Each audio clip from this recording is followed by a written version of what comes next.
अस्सलाम क्लास। इस टॉपिक में इस लेक्चर में जो टॉपिक हम लोग डिस्कस करने जा रहे हैं वो है इम्प्लिसिट डिफरेंशियल। सही, ऐसे फंक्शन जिसमें y is equal to F of X, मतलब जो डिपेंडेंट वेरिएबल है वो सीधा सीधा इंडिपेंडेंट वेरिएबल्स पे डिपेंड कर रहा होता है, वो हमारे पास कहलाते हैं एक्सप्लिसिट या एक्सप्लिसिटली फंक्शन। सही हो गया। लेकिन जब y जो है वो सीधा साधा फंक्शन नहीं होता बल्कि y पे कोई ऑपरेटर लगा होता है, जैसे कि यहाँ पे स्क्वायर लगा हुआ है, या लेट से हमारे पास कोई इस तरह की इक्वेशन आती है log y is equal to X square, या हमारे पास sin y is equal to X square plus 10x। अगर इस तरह की कोई केस होता है और हम लोगों को डेरिवेटिव लेना होता है तो ये बेसिकली हमारे पास इम्प्लिसिट फंक्शन कहलाते हैं। सही, ऐसे फंक्शन जिसमें y जो कि डिपेंडेंट वेरिएबल है वो अलहदा करना आसान ना हो या इस पर कोई ऑपरेटर एग्जिस्ट करता हो, तो वो फंक्शन हमारे पास कहलाते हैं इम्प्लिसिट फंक्शन। ऐसे फंक्शन जिसमें y जो है वो एक इंडिपेंडेंट टर्म के तौर पे, एक्सप्रेशन के तौर पे मौजूद है, वो हमारे पास कहलाते हैं एक्सप्लिसिट फंक्शन। सही, और जब हम लोग इम्प्लिसिट फंक्शन की डेरिवेटिव लेते हैं that is called implicit differential. ठीक हो गया। फॉर एग्जांपल, अब क्वेश्चन में आपको कैसे पता चलेगा कि ये इम्प्लिसिट फंक्शन है? अगर तो हमारे पास y के ऊपर कोई ऑपरेटर लगा होगा, बेशक वो लॉग की शक्ल में हो, साइन की ट्रिग्नोमेट्रिक की शक्ल में हो, वो कोई क्यूब या पावर हो, that function is a implicit function. सही हो गया। नॉर्मल केसेस में हम लोग डेरिवेटिव्स को जिस तरह से सॉल्व करते हैं उसी तरीके से करेंगे, लेकिन इसमें थोड़ा सा चेंज है, वो चेंज हम आपको आगे डिस्कस करेंगे। फॉर एग्जांपल, मेरे पास डिफरेंशियल फाइंड करना है dy/dx और मेरे पास ये इक्वेशन है। अब ये इक्वेशन जो है वो इम्प्लिसिट इक्वेशन है क्योंकि हमारे पास y के ऑपरेटर 3 भी लगा हुआ है और यहाँ पे एक y एग्जिस्ट करता है। मतलब इस पूरी इक्वेशन में से y निकालना, अलहदा करना इतना आसान नहीं है। सही, सो मैंने क्या किया, इक्वेशन की दोनों तरफ जो है वो डेरिवेटिव अप्लाई कर दिया, dy/dx यहाँ पे भी, dy/dx यहाँ पे भी। ठीक हो गया। अब यहाँ पे क्योंकि सम रूल लग रहे हैं तो वो बारी बारी तीनों पे अप्लाई हो जाएगा। इस पे पावर रूल लग गया 3x²। इस पे हम लोगों ने प्रोडक्ट रूल लगाने हैं, एक दफ़ा x का डेरिवेटिव, एक दफ़ा y का डेरिवेटिव। सही हो गया।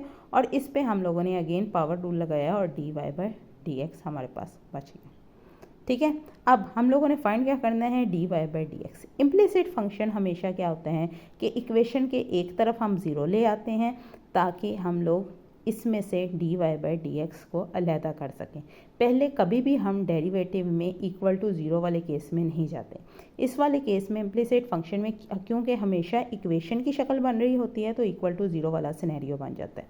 अब इसको देखें तो मैंने dy/dx अलहदा करना है, मतलब एक ये वाली टर्म से dy/dx निकालना है, एक ये वाली टर्म से निकालना है। सही, इसका मतलब 3x² प्लस y जो है वो मेरे लिए एक्स्ट्रा है, मैं उसको जो है दूसरी तरफ ले जाती हूँ। जब दूसरी तरफ वैल्यू जाती है तो साइन चेंज हो जाता है, तो -y जो है वो प्लस y में कन्वर्ट हो गया और प्लस 3x² जो है वो -3x में कन्वर्ट हो गया। ठीक हो गया। नेक्स्ट चीज़ हम लोगों को dy/dx निकालना है। मैंने कॉमन ले लिया, जो ब्रैकेट यहाँ पे मल्टीप्लाई हो रहा था वहाँ जाके डिवाइड होना है। सही, सो ऐसे फंक्शन जो हमारे पास इम्प्लिसिट फंक्शन होते हैं उसके डेरिवेटिव लेने का हमारे पास ये वाला तरीका है कि पहले दोनों तरफ ऑपरेटर लगा दो, देन इक्वल टू ज़ीरो करके जो चीज़ें तुम्हें चाहिए उसे यहीं रहने दो, बाकी चीज़ों को उठा के दूसरी तरफ ले जाओ, देन उसमें से भी हम लोगों ने कॉमन लेके जो dy/dx हमें चाहिए था बाकी सारी चीज़ें वहाँ चली। ठीक हो गया। So that is the implicit function. इसकी एक और एग्जांपल डिस्कस कर लेते हैं जो ज़रा थोड़ी सी मुझे लगता है कि इससे ज़रा मुश्किल हो सकती है। एक हमारे पास एग्जांपल है, सॉरी दिस इज सिंपल, ये एग्जाम्पल नंबर 3 अगर आप देखो तो यहाँ पे dy/dx फाइंड करना है y का, which is equal to x की पावर साइन y। देखो, अगर मैं यहाँ तक फंक्शन देखो ना तो y is equal to x ये इम्प्लिसिट फंक्शन नहीं है, लेकिन जैसे ही साइन y लिखा हुआ आता है, y के ऊपर ऑपरेटर लग गया हुआ है, तो इसका मतलब ये एक इम्प्लिसिट फंक्शन है। ठीक हो गया। ऐसी चीज़ नेक्स्ट काम इसमें स्पेशल ये है, इम्प्लिसिट फंक्शन सॉल्व करने से पहले मुझे ये x की पावर में से उतारना है। सही। और x की पावर में से जब भी कोई वैल्यू या ऑपरेटर नीचे उतारना चाहो तो उसका बड़ा आसान तरीका ये है कि दोनों तरफ नेचुरल लॉग लगा दो, सही। क्योंकि नेचुरल लॉग x की पावर a जो होता है वो a log x बना देते हैं, सही। सो क्योंकि मैंने यहाँ पे नेचुरल लॉग लगाना था तो इक्वेशन के मैथमेटिक्स के असूलों के मुताबिक मैंने दोनों तरफ लगाना था।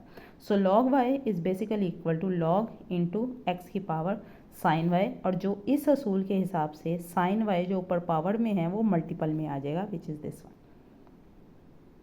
ठीक। नाउ अब इसके ऊपर मैंने डेरिवेटिव लगा दिया है विद रिस्पेक्ट टू x का, सही। एक ऑपरेटर यहाँ लगाया इक्वल के, एक ऑपरेटर यहाँ लगाया, यहाँ पे log y का डेरिवेटिव लिया जाएगा, यहाँ पे प्रोडक्ट रूल लगेगा।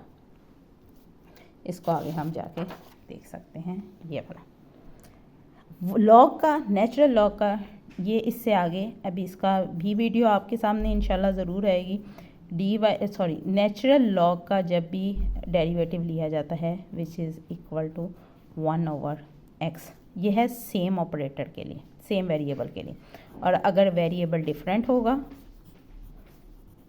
सो 1/y इंटू dy/dx, मतलब वेरिएबल खुद भी एग्जिस्ट करेगा, सही हो गया।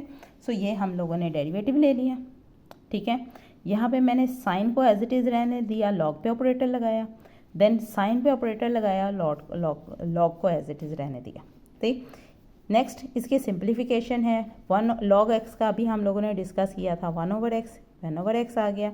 साइन का डेरिवेटिव होते हैं हमारे पास cos y आ गया, और अगर एंगल का डेरिवेटिव लें तो ये आ जाता है dy/dx, सही। अब दो dy/dx हैं, एक यहाँ पे एक वहाँ पे, इक्वेशन की दूसरी तरफ है, इसको उठा के मैं दूसरी तरफ ले जाती हूँ, ये y बन जाएगा। यहाँ से dy/dx हमने कॉमन ले लिया।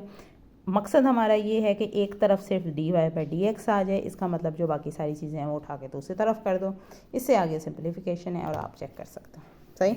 इस चीज़ को याद रखो, ये क्वेश्चन अपने तर्ज में इसलिए इम्पॉर्टेंट है कि इसमें दो चीज़ें लग रही हैं, एक तो इम्प्लिसिट फंक्शन का लग रहा है, दूसरा नेचुरल लॉग का ऑपरेटर्स भी लग रहे हैं। सो नेचुरल लॉग हम तब लगाएंगे कि जब हमने पावर में से वेरिएबल निकालना होगा, पावर में से वेरिएबल जब नीचे उतारना होगा तो हम दोनों तरफ इक्वेशन के नेचुरल लॉग लगा देंगे।